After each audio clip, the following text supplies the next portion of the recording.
Hi, Pinky Nightwalker here again. I'm just making a brief video here to give you an idea of some of the Swiss Army knives in my collection, the sizes of them, and give you, something to go on in the event that you're interested in purchasing one of these.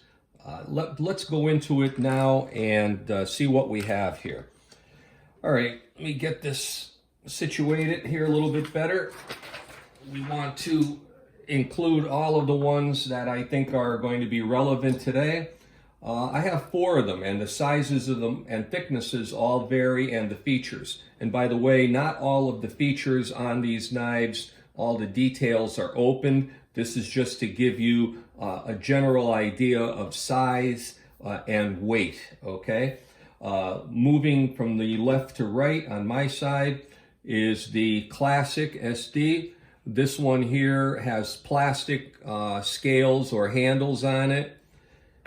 This one is the Cadet. This has the aluminum Alox type handles. This is done in a red anodized. There's other colors as well as that one comes in a variety of colors. This here is the Super Tinker. This has red plastic scales or side panels for the handle. Again, that comes in other colors or materials, not just plastic. This one here is the Huntsman SilverTech version of the Huntsman, and it comes in different colors as well. This is plastic, and it comes in other colors. So, okay, if we go from the left over here, we find this one of the smallest knives that is usable, I'll say. This is one that my wife will use from time to time and carry with her in various places she goes. It's a nice light little knife. It's not very long. It's only approximately 2.3 inches, weighs less than 1 ounce. It has a thickness through here and here of approximately 5/16 by 9/16, and little keychain, which is usable. You can put things on here. Might be, say, your access card to the gym or something like that. Pretty convenient, or a key. Keep this in mind. Not very big, very light, has a lot of good features, including the traditional Swiss things that we like is the a toothpick and, of course, the tweezers, which are on this side here. This one here is the Cadet, 2.3 inches long. Approximately little over 1 ounce, 1.6 ounces. It's got a thickness of about 5/16 to approximately 3/4 of an inch.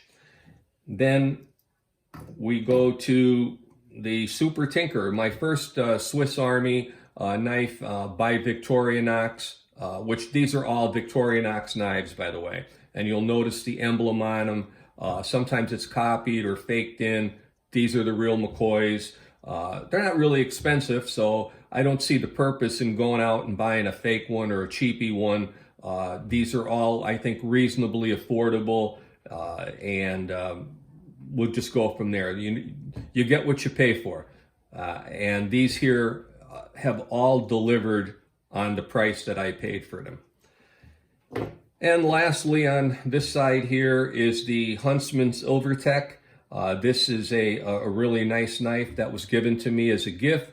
Got a lot of good features on it, including a saw blade, which isn't on any of these, and a corkscrew, which I like. So, and also one of my viewers pointed out to me, it's a little hard to open with this thing here in the way, but we'll just move that there, that this knife has a hole in it, in the side of the scale.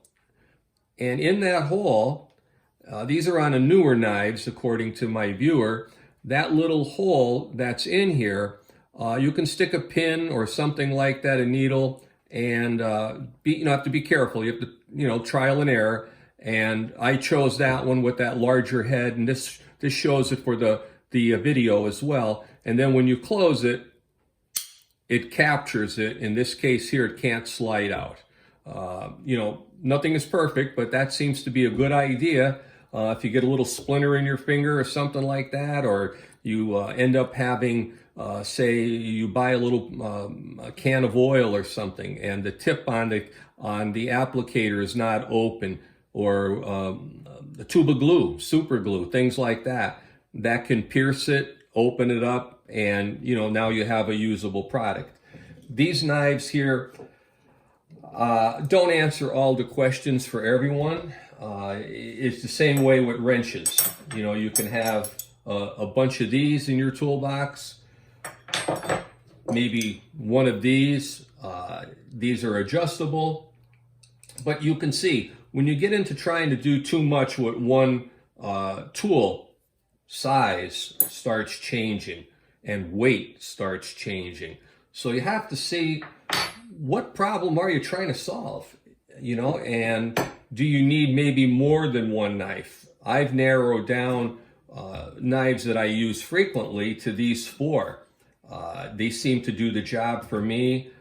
If I'm going out jogging or doing things like that, I might pick this one here. Maybe you're going to the office. Maybe you have an area where your employer will not allow you to carry a larger blade knife, and you should check with that. Check with your employer, your municipalities, or the state and country that you live. These are all what they call slip joint knives. They're non-locking. They don't have a lock mechanism that you have to engage and disengage. They simply have a spring.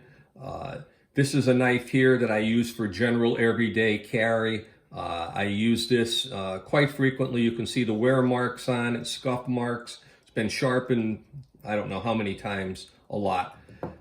This one here, not so much. This is getting a little bit thick now. You got some dimensions here and here, and size and weight, lengthwise and weight, that already now you're starting to think about it more. And are you going to really put this in your kit, in your pocket or your purse? I don't know. But these dimensions are starting to mean something now. They're starting to get thick, starting to get bulky, starting to get heavy.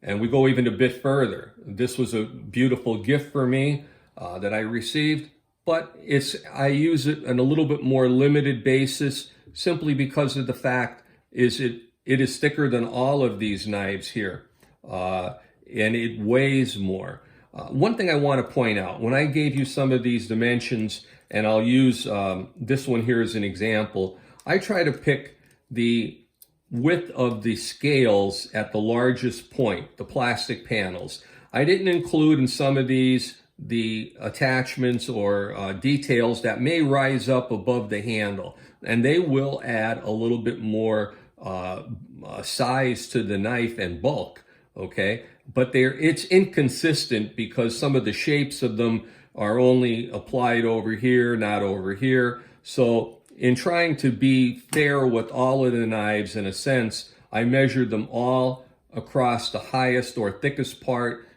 here of the scales, and then of course here, and that would be regardless that this corkscrew actually does stick up a little bit higher on this particular knife. And I made no mention of these things. These are also something to be considered, these key rings or lanyard loops. When they're in your pocket, they're catching against things. And depending how it lays, you might feel it there.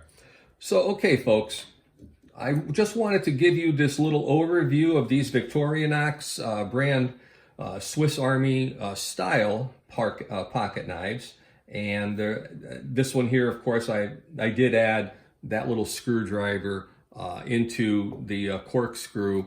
This was something I purchased afterwards, and great little thing. It has a place to hold it with that corkscrew. All right, well, Pinky says, think about these knives. Again, we have the Classic, we have the Cadet, we have the Super Tinker, and we have the Huntsman. I want to go back to the Super Tinker just before we close for one thing. It does have a traditional, or I'll call it a real Phillips head screwdriver detail. However, the location, let me close these other details before I get into a problem here. The location of this is kind of odd and not as useful as it could be. There are Swiss Army knives that do, Swiss style Army knives that do have this on one of the ends, and it folds down into the handle just like one of the blades. This one here is almost becomes like a T-handle. It can be useful. You can apply a lot of torque, but depending on your hand size, if you grip it that way, your knuckles are in the way, dangerously close. And also when you try to put this into a restricted area to tighten something, these stick out. So think about that, and if you really need to carry one with a usable or more usable Phillips head, a traditional style one, rather than, say, the improvised Phillips head on the end of here, this may not be the one for you. But there's always a trade-off, and I think the marketing people, maybe they have an ulterior motive not to include all of the best features that you might want to have in one knife, and therefore you end up with 4. Well, anyway, I won't go into the conspiracy aspect of the marketing people. They're all great knives. They can be used in different ways on different days, maybe different clothing. All right. I just want to say, Pinky enjoys making these videos. Hopefully you enjoy watching them, and make the comments. I did appreciate this viewer's comment about the pin. I had another viewer when I did a firearms video make a comment about something there that wasn't, in his opinion, and I guess others, and it wasn't the best idea. So, okay, keep the comments coming, and thank you. We'll talk to you later. Pinky, over and out.